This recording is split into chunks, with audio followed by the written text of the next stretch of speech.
لێکێک لە یاریەکانی قۆناغی 32 جامی هەرێمی کوردستان بەهۆی نائامادەیی یاریگاکەی هەندرێن لەسەر یاریگەی دووەمیانەی هەولێر میوانداری زاخۆی کرد.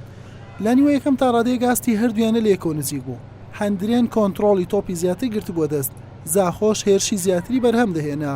لە خولەکی 32 عەبدولمونعیم ئەحمەد توانی هەندرێن بە گۆڵ یەکەم پێش بخات. زاخۆ لە هەوڵی گۆڵ یەکسانی بوو. محەممەد حاجی بەم لێدانە بەهێزە هاڕەشەی لە گۆڵی هەندرێن کرد. محەممەد یاسینی گۆڵپارێز دووری خستەوە.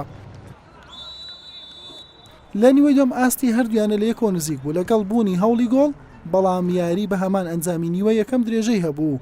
لە خولەکی 79 مەحموود حاجی بە کارتی سوور لە یانەی زاخۆ کرایە دەرەوە.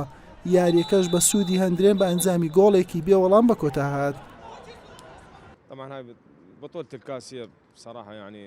پاڵەوانیەتی جام بەڕاستی جیاوازە لەگەڵ خول بە 5 یاری دەگەیە کۆتایی لە خول 30 یاری بۆ 28 یاری دەکەیت. یعنی هەندرێن تیپێکی بەهێزی هەیە و ئامادەکاری بۆ کردبوو. ئێمە تیپەکەمان لاوە هەوڵماندا بەڵام هێرشەکانمان لەدەستدا. ئەگەر سوودمان لێوەرگرتبا بێگومان ئەنجامەکە دەگۆڕا. لەسەر هەموو بارودۆخێک دەڵێن ئەلحەمدولیلا پیرۆزە لە یانەی هەندرێن بە هیوای بەختێکی باشتر بۆ زاخۆ.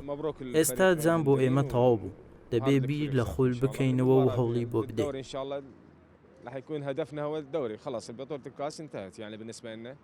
ڕاستی یاریەکە وەرمان لە گەرانی زاخۆ دەتوان بڵێم ئاستێکی باشمان پێشکەکە چەندە یەک بە هیچ نەتیجەی کەم بوو لە بەرەلەوەری فرسەما زۆر چۆن بەڕاستی، بەڵام ئەمە ئەوە خولیکە ئەس بوو زیاتر یاریزانەکانیشمان هەندێک یاریزانی لاویشمان تاقیکردو لە یاریە. ئینشاءڵڵا لە بۆ هەفتەکانی داهاتوو لە بۆ خولی کوردستان خۆمان ئامادە دەکەین و ئینشاءڵڵا بە باشی دەردەکەوین.